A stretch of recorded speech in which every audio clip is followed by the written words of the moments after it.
In today's video, I'm teaching you how to link your bank account to Revolut, step by step.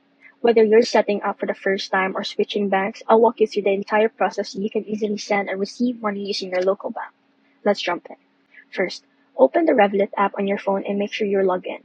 From the home screen, tap the Accounts tab. This is where you'll manage your balances and linked accounts. Next, tap on Add New. Here, Revolut gives you several options. You'll want to choose Link to connect your external bank. Then, click Linked Account.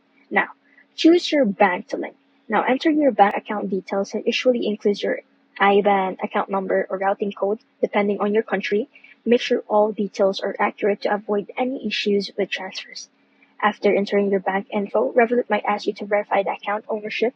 Once verified, your account will be linked. You'll now see it listed under your Add Money section, and you can easily select it whenever you want to top up your Revolut account. And that's it. Your bank account is now successfully linked to Revolut.